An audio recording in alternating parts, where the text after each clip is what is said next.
Hello, welcome back to elite recipes. நம்ம இன்றைக்கி அடை செய்ய போகிறோம். அதுவும் ஸ்பெஷலாக ரெட் அவல் வச்சு அடை செய்ய போகிறோம். இதுக்கு நான் 200 ml கப் எடுத்திருக்கேன். அதில் ஒரு கப்பு ரெட் அவல், அதை ஒரு பவுலில் ட்ரான்ஸ்ஃபர் பண்ணிக்கோங்க.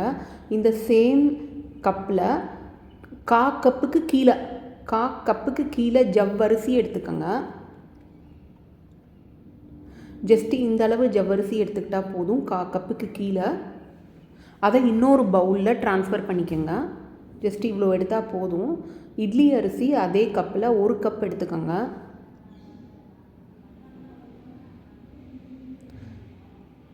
அதை செப்பரேட்டாக இன்னொரு பவுலில் ட்ரான்ஸ்ஃபர் பண்ணிக்கோங்க. இப்போ இந்த 200 ml கப்பில் 1/2 கப்பு கடலை பருப்பு,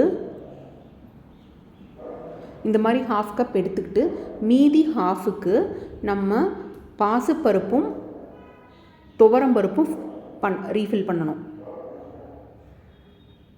ஸோ இதில் நம்ம 3 டைப்ஸ் ஆஃப் தால்ஸ் யூஸ் பண்ணுறோம். பாசிப்பருப்பு, கடலைப்பருப்பு, துவரம்பருப்பு, இது 3 எடுத்துக்கிறோம்.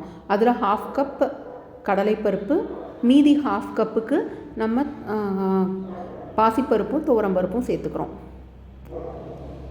ஸோ இப்போ இதையும் நம்ம அந்த இட்லி அரிசியோடு சேர்த்துடலாம்.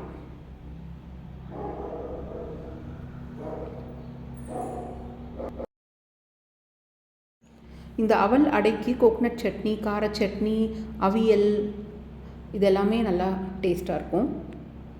உங்களோட விருப்பத்துக்கு தகுந்தாப்பில் எதர் மிக்ஸி ஆர் கிரைண்டரில் நீங்கள் மாவு அரைச்சிக்கோங்க.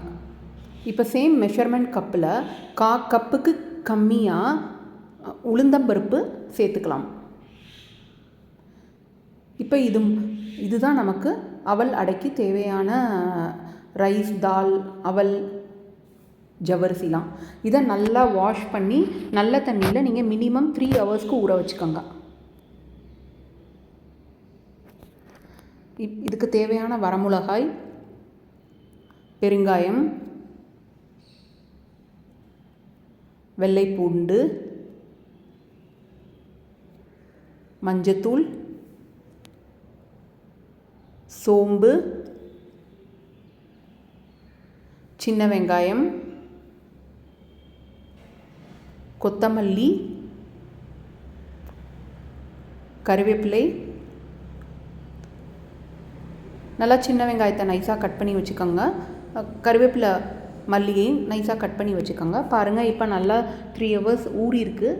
எல்லாமே நல்லா சாஃப்டாக வந்துருச்சு. இப்போ ஒரு மிக்சர் ஜாரில் நான் 2 டேபிள் ஸ்பூன் சோம்பு சேர்க்குறேன். அதுக்கப்புறம் நம்ம ஊற வச்சுருக்க அரிசி பருப்பெல்லாம் மிக்சர் ஜாரில் சேர்த்துக்கலாம். கட் பண்ணி வச்சுருக்க வெள்ளைப்பூடு, பெருங்காயம் ஃபஸ்ட்டு ஒரு ஹாஃபாக அடிச்சுக்கோங்க. ஃபுல்லாக அடிக்காதீங்க, ஹாஃபாக அடிச்சுக்கோங்க.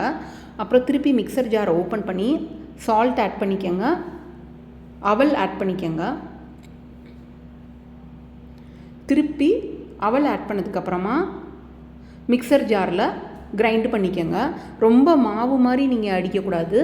கொஞ்சம் தொட்டால் குறன்னு ரஃப்பாக இருக்கணும். அந்த மாதிரி தான் நீங்கள் அடைக்கி கிரைண்ட் பண்ணிக்கணும். ரொம்ப மாவு மாதிரி அடிக்காமல் ரஃப் கன்சிஸ்டன்சியில் கிரைண்ட் பண்ணிக்கோங்க. இப்போ இதை நீங்கள் either 2 or 3 slot depending upon mixer ஜாரை பொறுத்து நீங்கள் அடித்து மாவெல்லாம் ஒரு சட்டியில் ரெடி பண்ணி வச்சுக்கோங்க. லைட்டாக மஞ்சத்தூள் சேர்த்துக்கோங்க. கட் பண்ணி வச்சுருக்க சின்ன வெங்காயம், கறிவேப்பிலை, கொத்தமல்லிலாம் இதில் சேர்த்துக்கோங்க. இப்போ ஜவ்வரிசியை இதில் சேர்த்துருங்க. நல்லா சாஃப்டாக இருக்குல்ல. நான் மாவு ஜவ்வரிசி தான் எடுத்து ஊற போட்டேன். ஊற வச்ச தண்ணி மிச்சம் இருந்ததுன்னா அந்த தண்ணியை இதில் சேர்த்துக்கோங்க. இப்போ நல்லா கரண்டி போட்டு இதெல்லாம் மிக்ஸ் பண்ணிக்கோங்க. நம்ம ரைட் கன்சிஸ்டன்சிக்கு இதை கொண்டு வரணும். ரொம்ப இட்லி மாவு மாதிரியும் திக்காக இருக்கக்கூடாது, அதுக்காக தோசை மாவு மாதிரியும் கெட்டியாக இருக்கக்கூடாது. இந்த மாதிரி கன்சிஸ்டன்சிக்கு வரணும். அப்புறம் ஒரு தோசைக்கல்ல ரெடி ஆனதுக்கப்புறமா நீங்கள் உங்கள் சைஸுக்கு தகுந்தாப்பில் கல்லில் மாவு ஊற்றி எண்ணெயெல்லாம் ஊற்றி மூடி போட்டு வேக வச்சு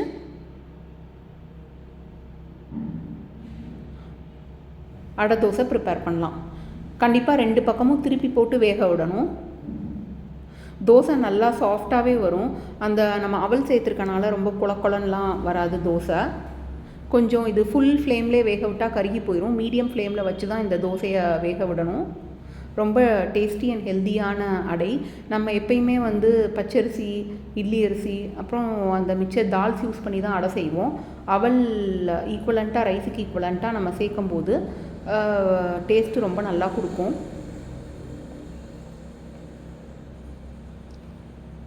ஸோ உங்களுக்கு இதில் வேணும்னா நெய்யெல்லாம் ஆட் பண்ணிக்கலாம், இன்னும் கொஞ்சம் டேஸ்ட்டை என்ஹான்ஸ் பண்ணுறதுக்கு. ரொம்ப ஹெல்த்தியான அவல் அடை ரெடி ஆயிடுச்சு. நீங்களும் ட்ரை பண்ணி பாருங்கள். லைக் பண்ணுங்கள், சப்ஸ்கிரைப் பண்ணுங்கள், கமெண்ட் பண்ணுங்கள்.